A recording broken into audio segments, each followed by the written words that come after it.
Today we are talking about how for thousands of years violence has been profitable, how the fiat monetary system has created screwed up incentives, and how empires were built by conquering other people and taking their wealth. And Bitcoin has changed this forever. And for this amazing deep talk about Bitcoin, fiat, and violence are joining me two absolute legends in the space that you 100% know. It is Robert Breedlove and Eric Stacks. Enjoy.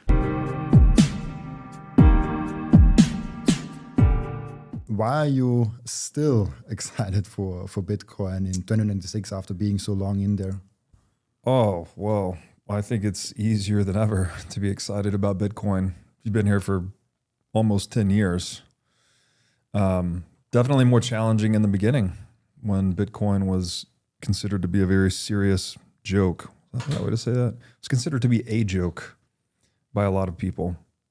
And trying to you're building conviction in this thing, you're studying it, you're reading a lot of interesting stuff about the nature and history of money, and you kind of come to your own conclusions. But then when you look out into the world and you see everyone's calling you crazy and everyone's telling you you're insane and you've joined a cult and not just people at a distance, but like even friends that were close to me, all the smart money, quote unquote, people that I knew were just telling me how big of a joke this thing was, a scam.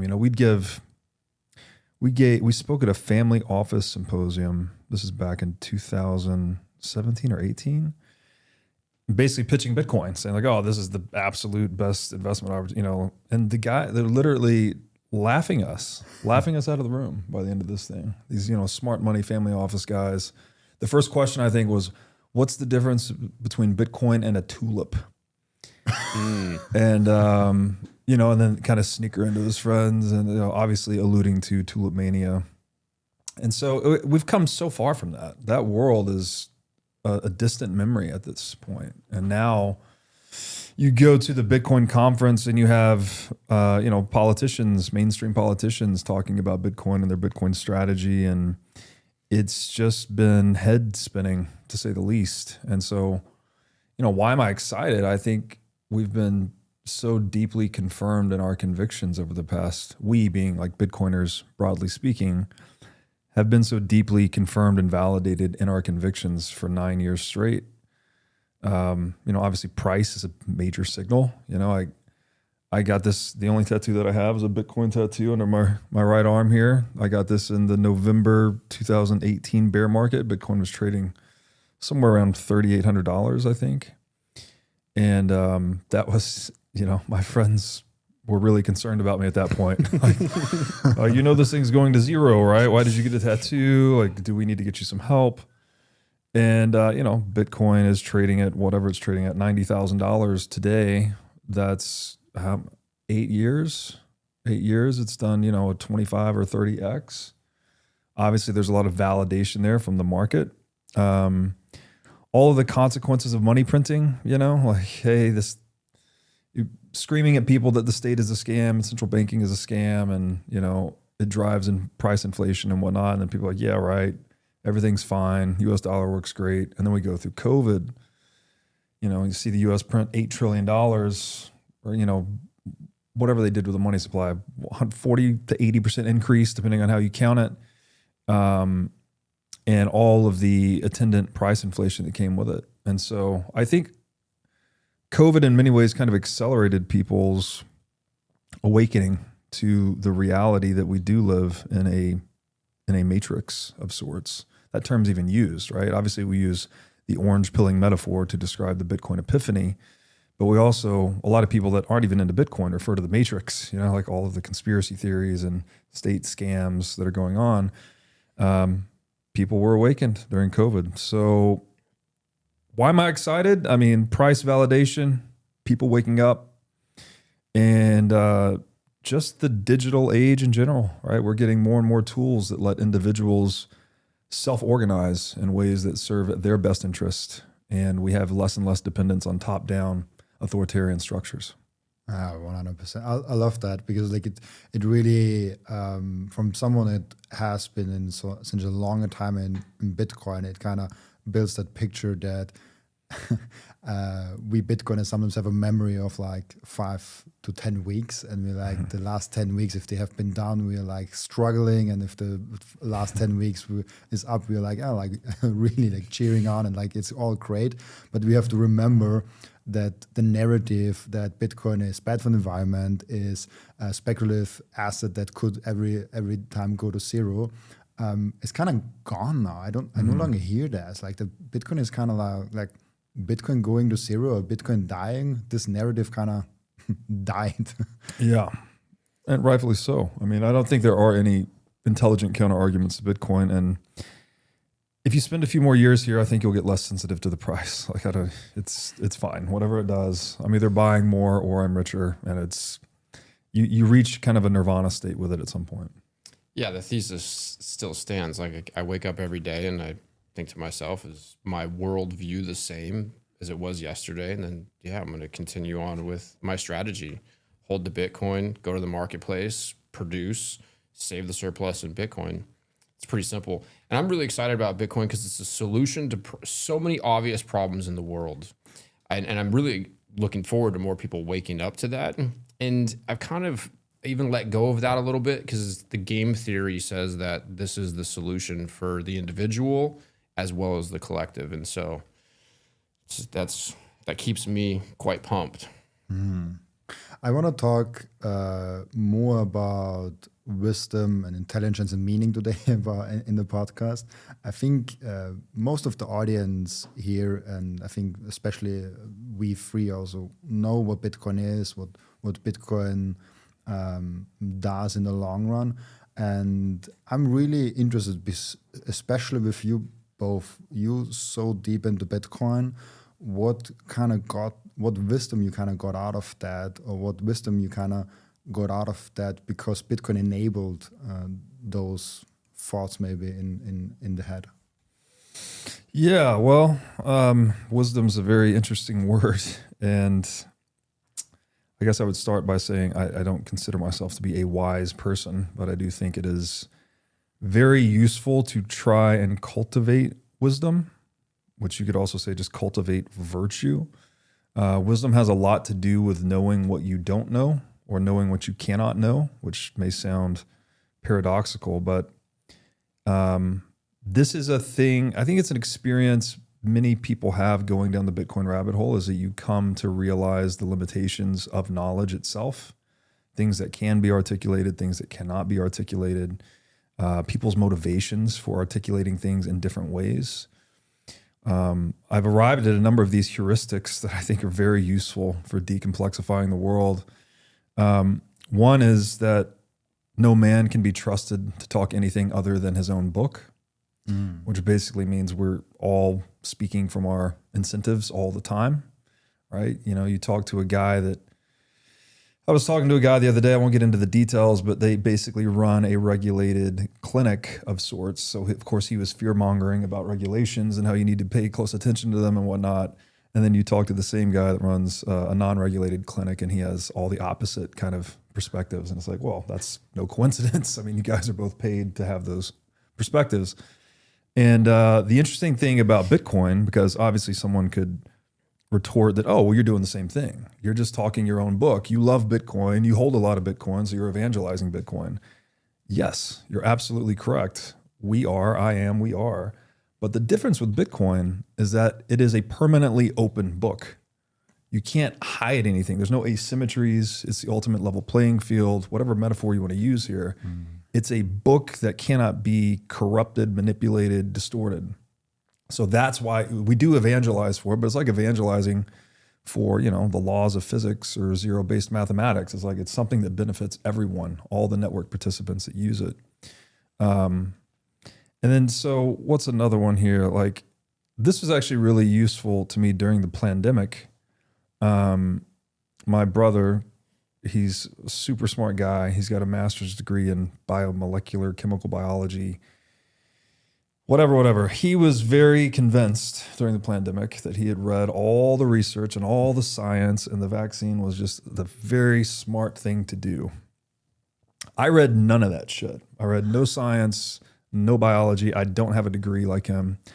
All I needed to know, and I learned this through the Bitcoin rabbit hole, was that if the product is free, then you are the product.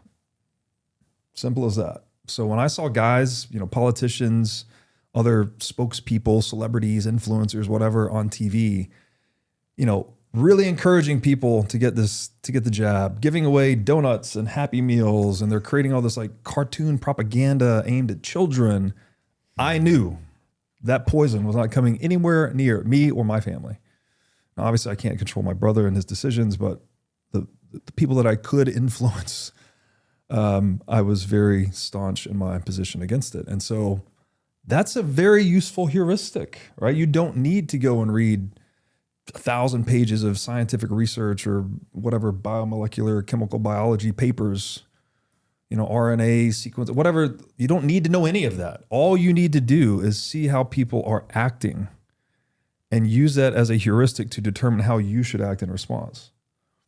And so you asked me about wisdom. I'm not claiming that these things are wisdom per se, but man, it's so much data compressed in such small little rules of thumb or heuristics.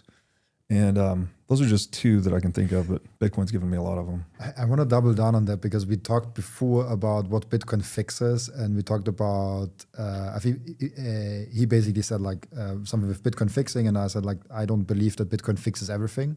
Mm-hmm. And I kind of concluded I think that Bitcoin fixes the incentives, and when incentives are fixed, everything else kind of comes downstream from that. How do you look at the meme that Bitcoin fixes everything and the incentive that Bitcoin gives versus kind of fiat?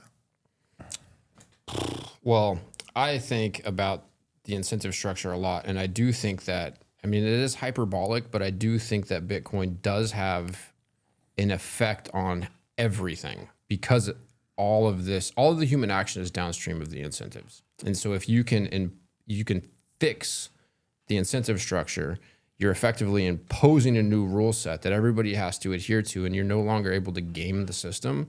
And I think that does quite literally change pretty much how we operate on every level. Yeah, I agree, right? I think it remains to be seen. We have some historical allegories, but nothing like Bitcoin per se. I think one of the most interesting aspects of Bitcoin is just exploring the logic of violence or the economics of violence or force, and how Bitcoin fundamentally alters that calculus, right? If you can't, all of a sudden if everyone in the world has their purchasing power in Bitcoin in a multi-sig, well then coercion, violence, theft, none of these things will really work, or they won't, shouldn't say they won't work. You can still do them, but there's no financial gain to be had on the other side of it, right? And this works at every scale, right? Could be the individual. Someone's going to break into your house. Give me what's in the safe. And you go to the safe there's nothing there. It's okay, you got me. Here it is. This also works at a nation state level, right? Where one country invades another. The example I always cite is when Germany invaded Poland.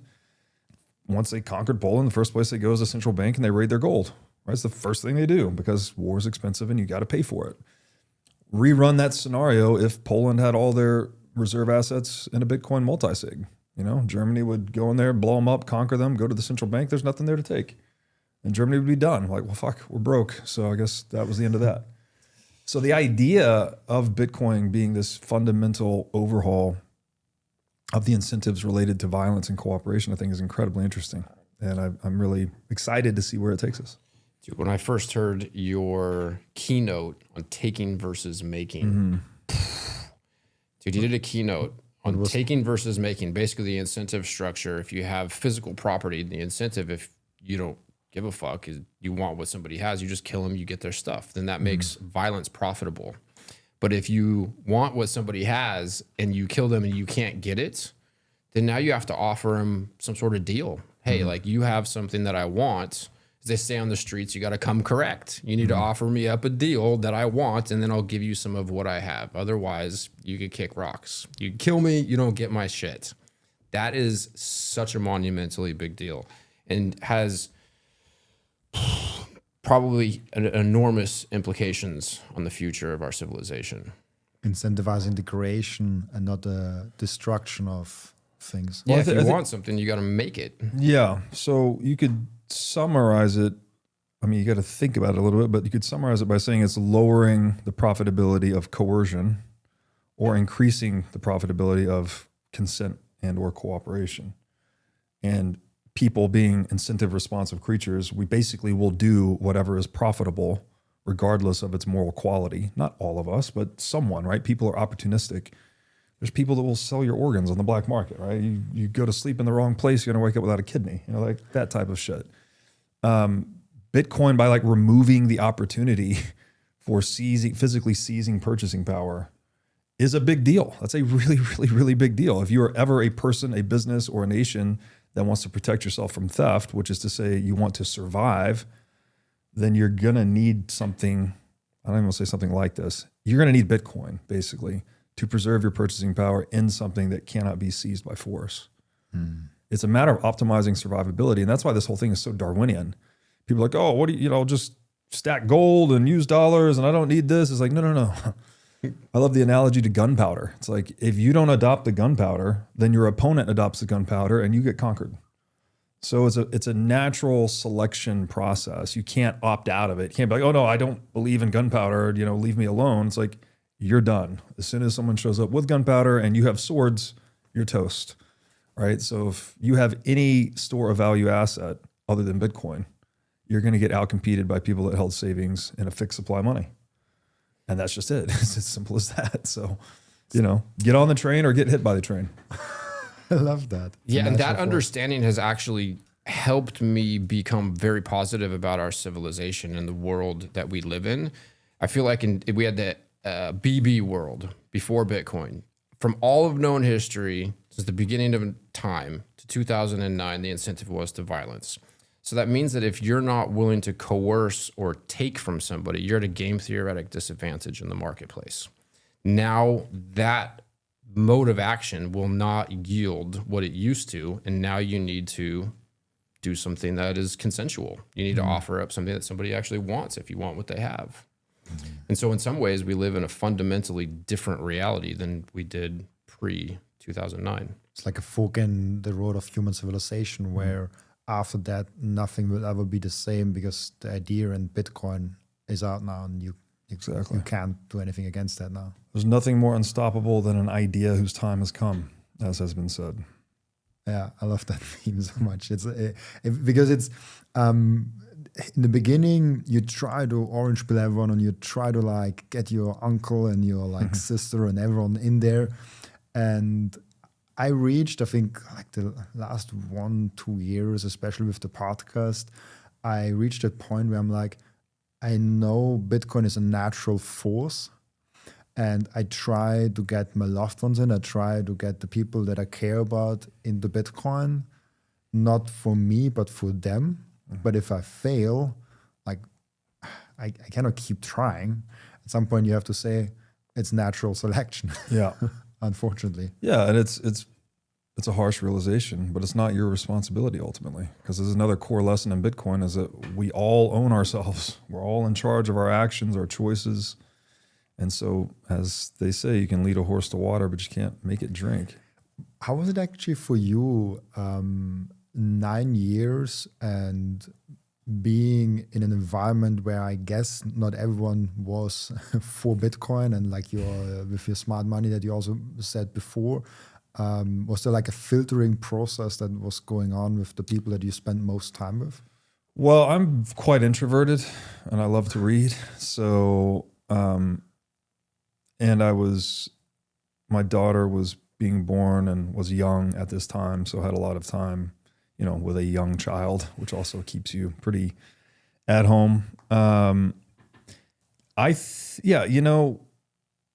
Thank God for all the people that wrote really compelling early Bitcoin stuff, deeply historical,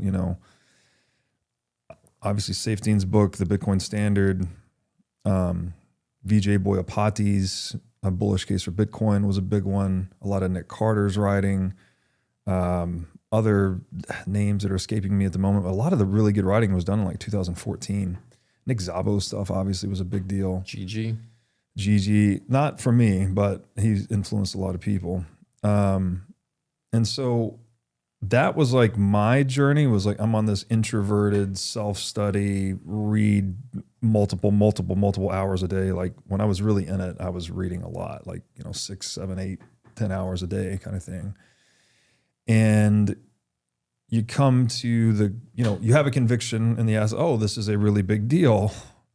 Everyone around you is like completely has no idea what you're talking about. You sound crazy when you talk to anyone. And so I come to this conclusion on my own, but I don't have such deep conviction in my own conclusion because it's just me that read some stuff. All right. So I'm like, okay, there's one of two possibilities. Either this thing is really a big deal and I'm right, or I've just drank the Kool-Aid and I am in some cult and I'm crazy. Basically, I'm wrong. Going to Bitcoin events years later. So I think the first one I went to was 18 or 19. I don't know. It was a Bitcoin conference in San Francisco. It's the first big one. It wasn't big back then either. It was like, I don't know, maybe a couple thousand people. Like the most recent one's 35,000 people. But going there, meeting some of these guys and seeing really intelligent, really disagreeable, really entrepreneurial people all coming to the same very strong conclusion that Bitcoin is like the most significant innovation in our lives, probably for the next 500 years. That is what really got me deeply convicted. I was like, okay, these guys are too smart. They're from all over the place. No one here is friendly even, like very disagreeable, very willing to speak their own mind. So it's like and they've done studies on this now where they show Bitcoiners like their Myers-Briggs personality tests, and a lot of these guys end up being very disagreeable, which I am one of them. Sorry, that's not Myers-Briggs. That's the Ocean test. So openness, conscientiousness, extroversion, agreeableness, and neuroticism, whatever that framework is called. That's one of them. And then Myers-Briggs is another one. And most Bitcoiners, I think, are INTJ, if I'm not mistaken. Well, I'm an INTJ and I'm 1% agreeable. So I'm, in a room of 100 people, I'm the most disagreeable guy there. And so I go into these rooms and it's a lot of people like that, right? A lot of these fucking nerdy, disagreeable guys, but they've all reached this extremely strong conclusion. We all fully agree that Bitcoin is like the thing. And I was like, that's a good data point. That's consilience, as we call it, right? If you can see a thing, it's 1 degree of real. If you can see it and touch it, it's another degree of real. If you can see it, touch it, feel it, smell it, then it's a whole nother degree of real. So to have all these different perspectives arriving at the same conclusion was a very powerful signal to me. All the disagreeable people Agreeing. agree on one thing. Yeah, that's what I think I tweeted something like that at one point. It's like Bitcoin is the ultimate agreement of disagreeable people.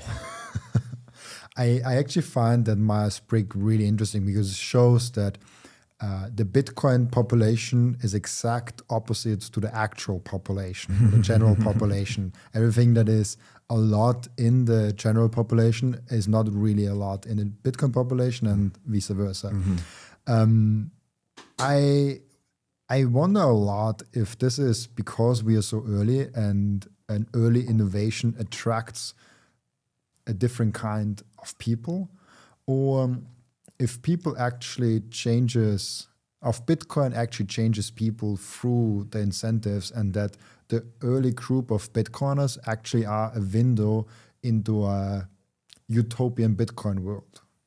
Like, I don't know if you have takes on that, but like I wonder a lot about that, and I think we also touched on it in the previous podcast.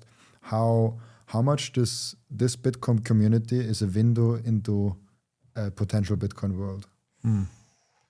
Yeah, we talked about this a little bit earlier. I don't necessarily think that Bitcoin is going to change people and create a civilization that resembles the current Bitcoin community.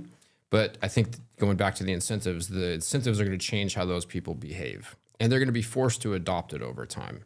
But I do think that the people who are in Bitcoin now are a unique group of individuals, adversarially adversarial thinkers, early adopters, willing to take risk, also a little bit more prone to question what's happening in the world around them. I think as we move forward in time, the rest of the herd is going to follow.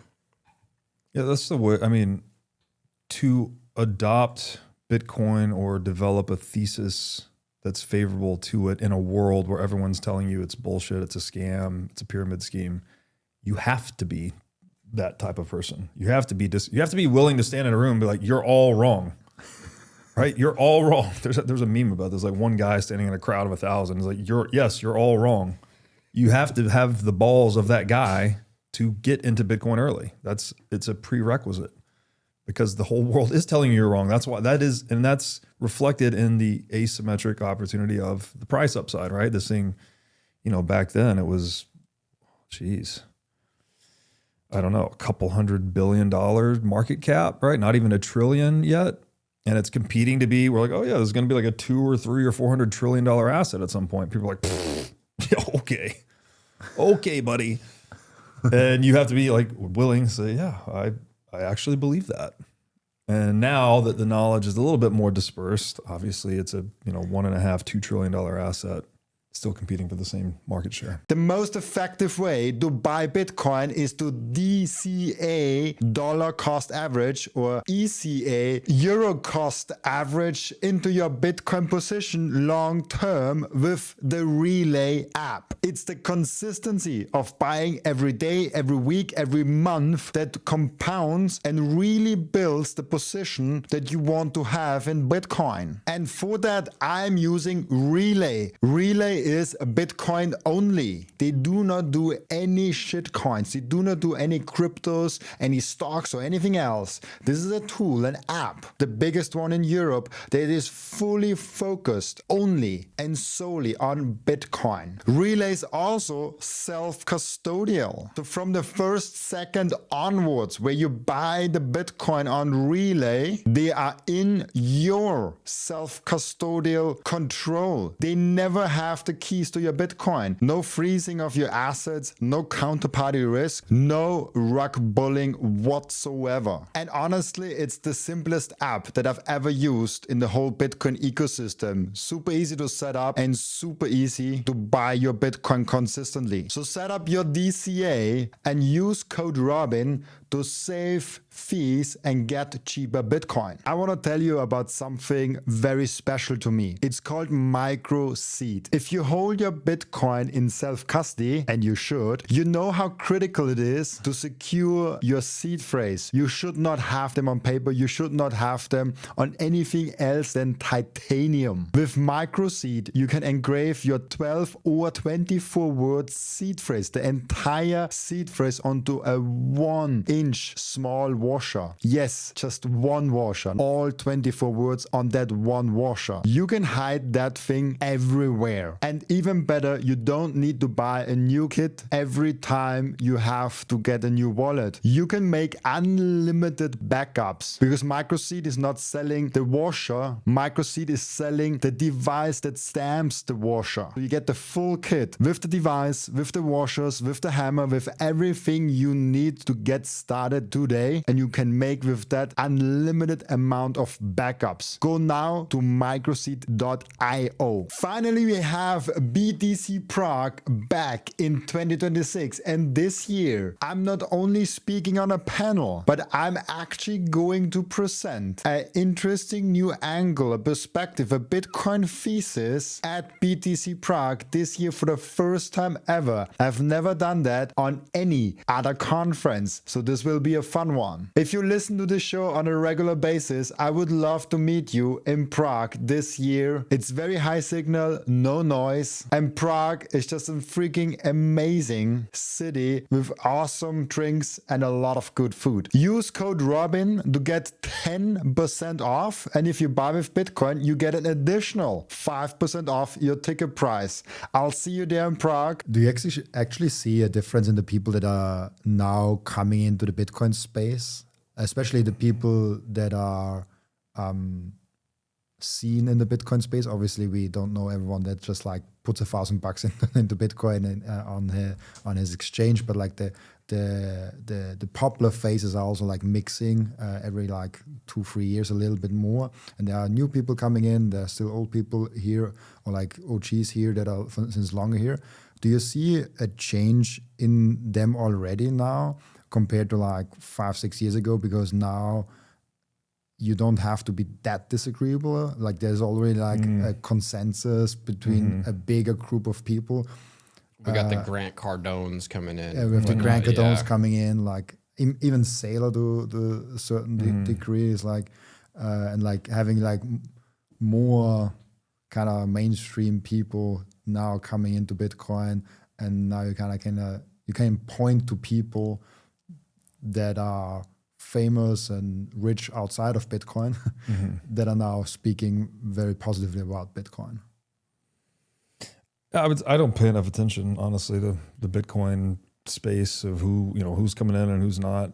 Eric will tell you, he does way more social media Bitcoin stuff than I do. I just think that in general, I said this years ago too. It's like, sure, Bitcoin is infinitely complex. You can go down all these crazy rabbit holes and learn a million different things, but the thesis is very simple.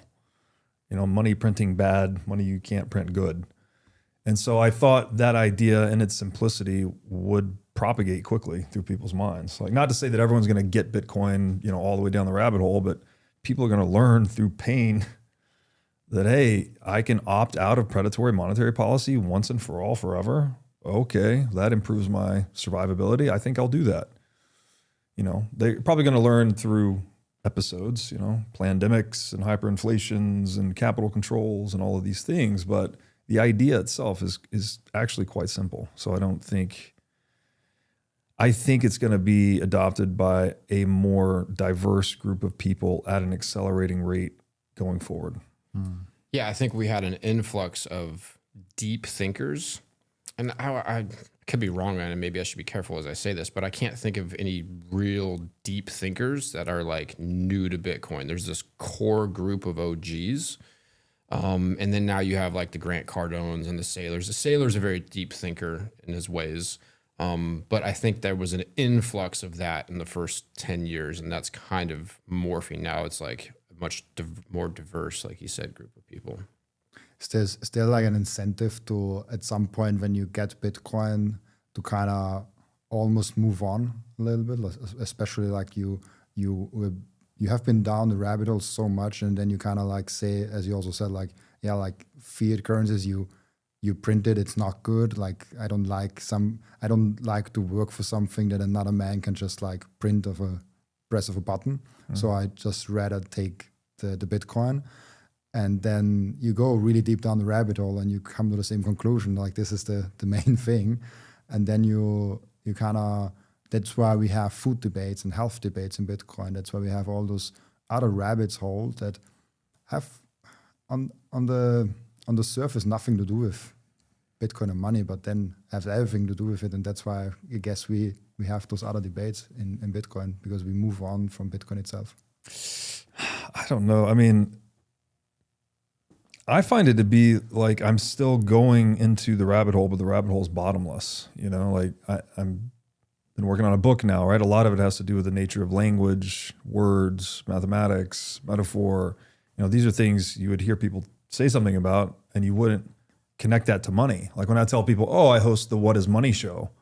They're like, oh, it's a finance podcast. I'm like, actually, no, that's the one thing we never talk about. We've never talked about finance once on the show. All right, we talk about everything but that.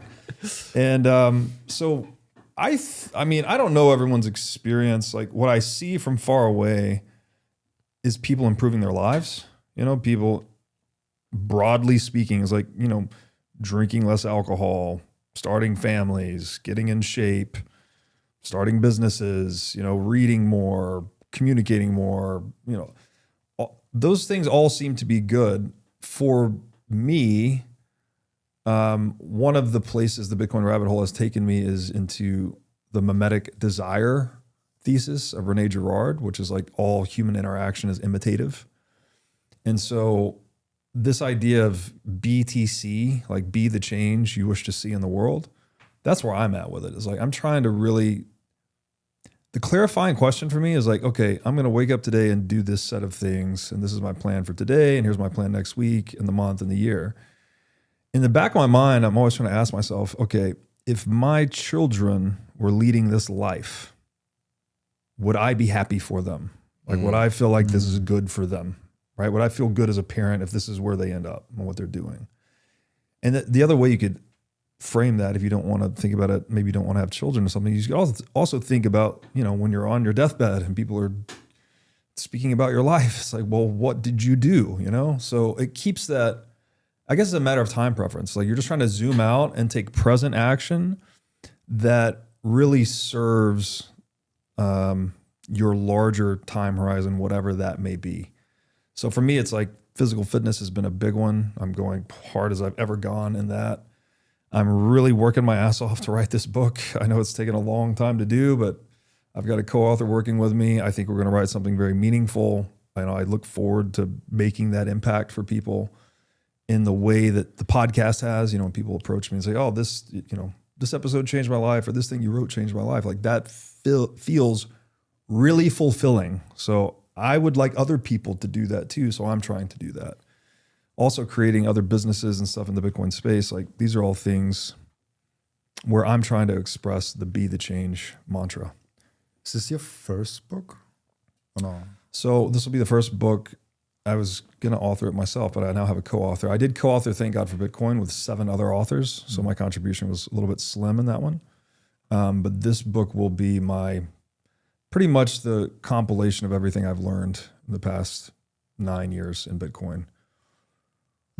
So, but yeah, it's not a Bitcoin. I don't know. We'll see. It'll be out by the end of the year. I'm excited for it. I think it's going to be a banger. I read an outline 6 months ago. Very, very general breakdown of the flow. It's going to be good. We're putting the proof of work into it. So we'll see what happens. You mentioned language. What is the connection there to money? Money is the language of value, or the language of action, or the language of power, whichever way you want to put it. But,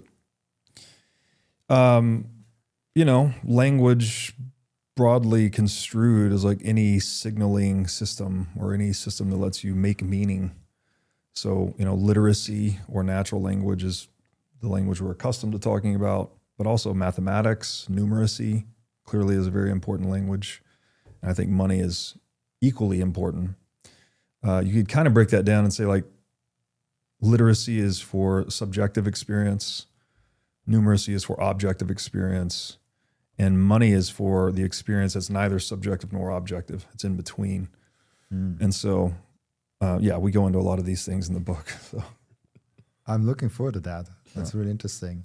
Especially like so much like the podcast, but also like 9 years of Bitcoin experience, and then like having so many different deep thoughts into one book. Really, really cool. Yeah, it's really, and I don't want to make it sound like I've achieved some type of thing that I now need to share with the world. It's really a lot of synthesis. It's like I've just read all these different things. I've been pursuing my curiosity that Bitcoin has accelerated over the years. And now I'm trying to synthesize all the dots that I've connected in hopefully a valuable way. That's crazy. I love that. Really cool. Maybe just of like, we talked a lot about like what has been, and maybe before we get to all the end routines of the podcast with 2 guests, this is double as long the end routine. I want to get kind of your take on like what's kind of next for Bitcoin. We've talked about how Bitcoin came from this speculative small niche thing that nobody thought anything will be accomplished, and now like we already are at a respectable size of market cap. We have respectable big figures that weren't initially in Bitcoin, but were already successful in something else that came to Bitcoin, like the Grant Cardones or like the Michael Saylors. What is kind of the next step, the next evolution or level that kind of Bitcoin reaches? Oof. I'll jump in and share my thoughts, kind of concerns, really, actually. I think we're about to go through, and I don't know how long this is going to take, but I think Bitcoin has to move through the state in this fiat system that we have, I think that we're going to see a lot of potentially FUD, skewed incentives to corral people into the layer 2s, ETFs, potentially onus reporting requirements to keep Bitcoin in self-custody. And then you have the global game theory taking place. I think we might end up in a position where, the United States just invaded Venezuela. Trump's talking about taking over Greenland. So I do see this consolidation of power, and that, as Simon Dixon says, the what does he call it? Drawing a blank. The proof of weapons network is going to try to corrupt this thing. And the only way that it can do so is through layers on top of it. So I think there's going to be incentives to borrow against your Bitcoin, convert your Bitcoin into ETFs. And so I think the challenge is going to be stay the course, keep your Bitcoin in self-custody, avoid Bitcoin collateralized leverage, make sure you remain productive. You want to build a solid network, get right with yourself. Part of my journey going down the Bitcoin rabbit hole, I've kind of come to this place where I've almost hit this Forrest Gump moment where it's kind of like, well, that's all I have to say about that. Like, all right, well, I've come to this understanding, and now where I'm at is in this place where I'm really confronted with myself. Who am I? Why do I operate the way that I do? What do I want out of life? How do I be a better person, better friend, better husband, better father? How can I make sure that I can instill the values into my children that I would like to, and make it through this transition? Because from one perspective, and I said this earlier too, I oscillate back and forth between being very optimistic to being very concerned, and back and forth. And so whatever is going to take place over the next 10, 20, 50 years, I think that it is important for us to keep the core mission intact and really just be the change, as Robert says all the time. Be the change. You need to do what you want to see the rest of the world do. And I find that the way that I have most effectively orange-pilled other people is not by explaining supply and demand and incentives from peace to violence or violence to peace or whatever. It's by being happy.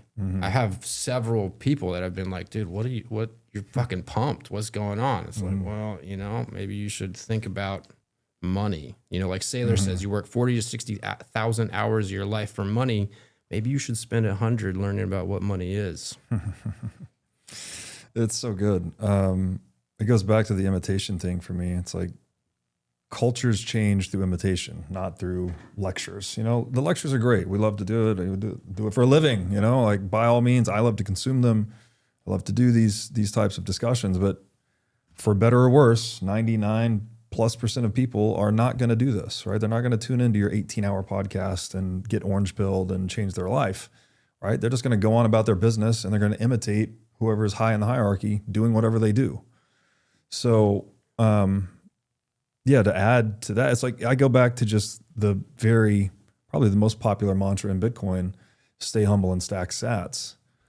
But I would just add to that, that's like a more general philosophy for life. Just stay humble and stack, skills, gats, food, family, virtue, whatever it is, compound it every day, move that needle 1% every day, and you get like a 37x by the end of the year. Just do that all the time.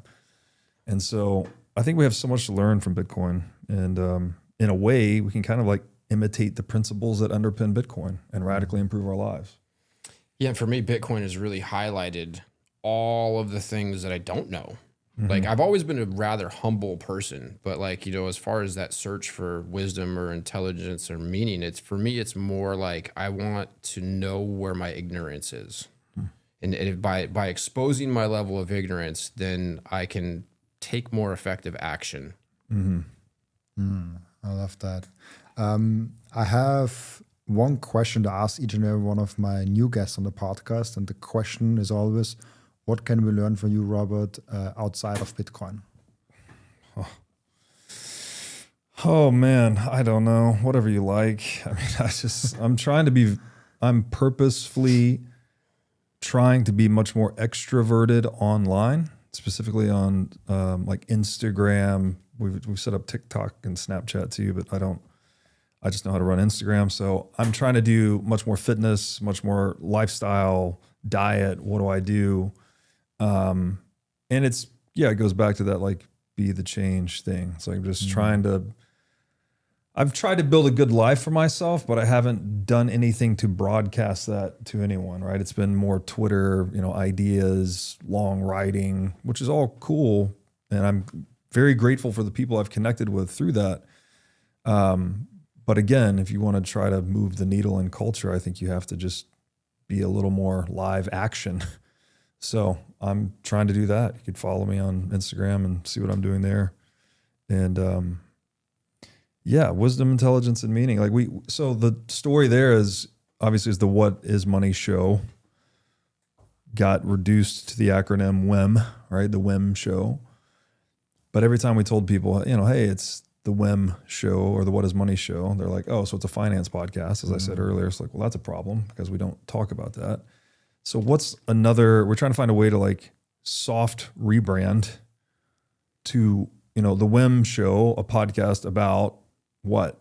Well, we chose a WIM acronym for continuity. So wisdom, intelligence, and meaning. We already touched on wisdom is like, knowing what you don't know or can't know. Intelligence, we're trying to talk more about artificial intelligence on the show. So also just general, like anyone that's listened to the show probably is a nerd that likes to, enjoys the process of learning and insight. That's what we try to do, is deliver like catnip for nerds, more or less. And so there's that kind of intelligence aspect to the show. And then, the meaning of meaning is a bit more mysterious, but hopefully finding, discovering these things in life that you can't not do, finding the thing in life that you have decided for yourself that you feel to be deeply meaningful. And it's like, what did Picasso say? Something like the meaning of life was to discover your gift, and then the purpose of life was to give it to the world, something like that. So just helping people on that journey is, I don't know if that's a direct answer to your question, but like these are the broad categories of things we try to teach people. This is amazing. I love that. And we also have a question that I ask each and every one of my returning guests, as you have been already on once. And the question is just a little bit different.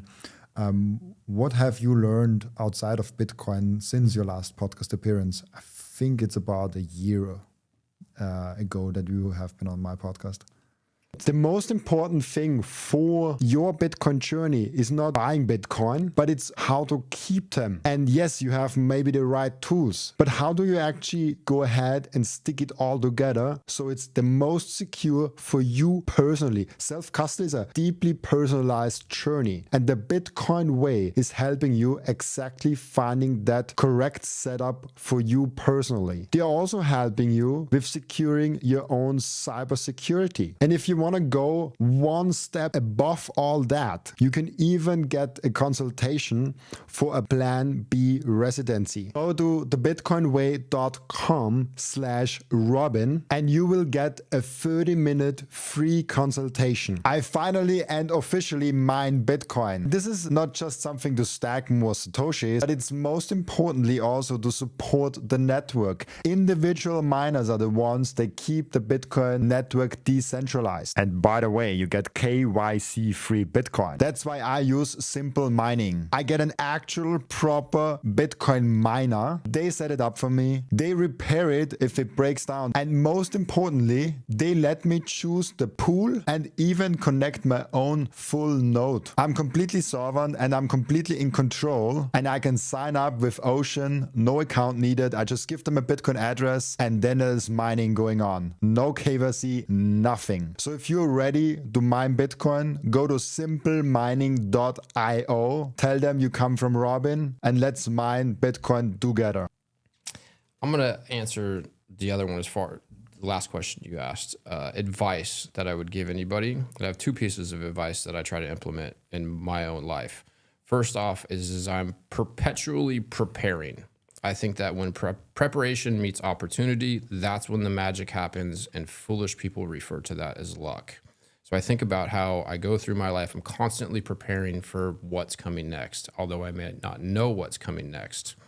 Another thing that I try to do to the best of my ability is act on my highest passion with zero insistence on any particular outcome, with a full trust in knowing that whatever I'm presented with is exactly what's supposed to be there for me to learn or evolve, my soul's evolution or whatever. And that thought process, act on your highest passion, which requires you discern the difference between anxiety or fear or whatever and passion. You have to take action on that. And then you have to trust that whatever you're presented with is for your highest. And with that set of steps, you're in a state where effectively, no matter what you do, you can't lose.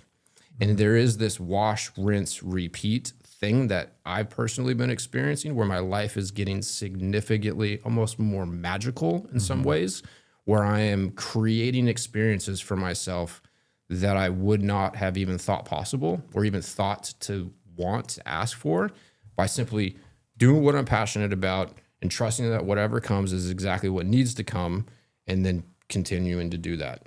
I love that. And I would almost contain all of that in trying to act right. You're trying to act right. And that the book, Yes, it I'm going to keep the title to myself because I don't want anyone to steal it yet.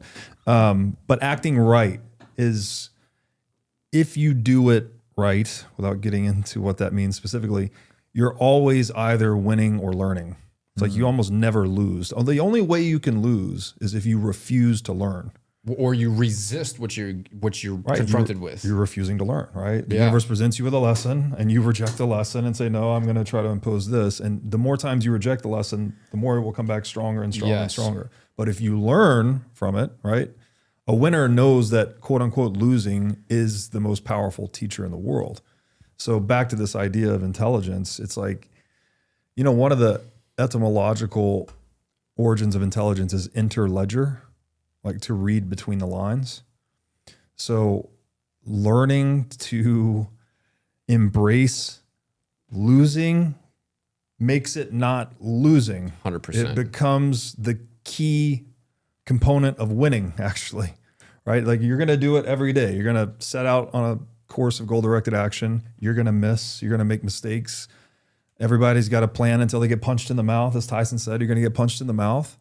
And it's about, how do you respond? How do you adapt? How do you learn? How do you curate the strategy and change courses? Another definition of intelligence is the ability to select different paths toward the same goal, right? Jeff Booth defined intelligence as error correction, right? So you're on the path, you're going from A to B, you get knocked off the path. Well, how do you get back on the path, right? You learn, you adapt, you change. So I love that the way you framed all that is like, for me, that's like, yes, trying to act right in every situation, and then you can't lose. You literally can't lose. You're either going to win, your strategy is correct, or you're going to learn from where you were not correct. Which is winning. And it comes back to self-responsibility, as we, funny enough, talked about in the previous conversation, because so many people, they like to blame higher powers to them. They like, I like to have the US dollar because then I can blame the government for inflation. And I like to have, an bank advisor because if my portfolio goes down, then I have someone to blame. And I don't like to take the sense of responsibility myself. And then you also refuse to learn. Because if you don't have like your own responsibility, your own actions. Yeah, well, and the dual meaning of responsibility there, right? It's like the taking accountability is the traditional sense of the word, but there's also the ability to respond. And so if you're not accountable to the structure of reality and what it's telling you, well, it's going to inhibit your ability to respond, right? If I jump off a mountain and flap my wings and think, oh, well, if I flap really hard, I'm going to fly. No, you're going to die, right? Because you're not responding to how nature actually works. And so responsibility, it's not just, to be accountable to the laws of nature is one thing, but then when you're accountable to the laws of nature, you can actually respond in a way that's effective and competent. I always go to the Francis, I hope this is the right guy. I don't want to name him because I always miss attribute quotes. A wise man once said, nature to be commanded must be obeyed.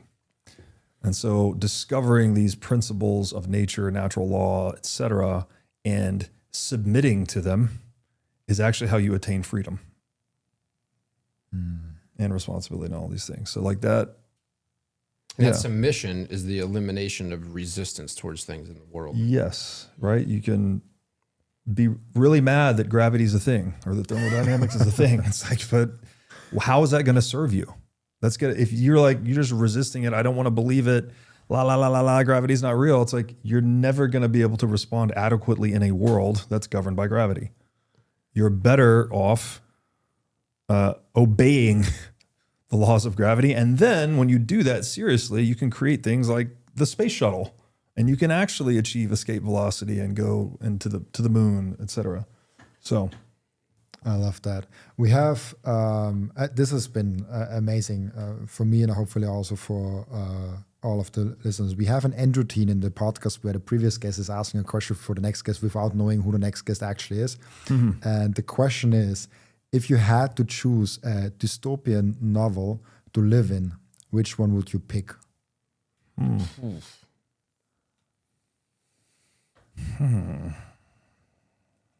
don't know that I've read a dystopian novel. I haven't. I've watched some dystopian TV series. I guess that counts. Yeah. Okay, let me think. I thought about George Orwell's 1984. That's what popped into mind. I would say Star Wars. Is that dystopian? I don't know. Epic fantasy? I don't know. Yeah, I don't know what qualifies as dystopian. I really liked the Game of Thrones book that I read. I thought the writing was just absolutely incredible. You read it? I read the first one. Wow. And his writing is so next level. So yeah, flying on dragons and shit. That'd be pretty cool. And I watched the show. The show was amazing too until the last season. I think it was the last season. It was terrible. I haven't watched or read anything of Game of Thrones. Oh man, it's good. It's really good. Pretty hardcore though. Yeah. I don't know that I'd want to live there. It's the only one I could think of. It's the only novel I've read. Then let's. Although it's not dystopian either. It's more like epic fantasy. So I don't have a good answer for that one. Then let's leave it at that. Thank you so much, Robert, and thank you so much, Eric, for being on the podcast. And also thank you so much for everyone that is watching and listening for joining us today. As always, I'll be back tomorrow with another episode. Bye-bye.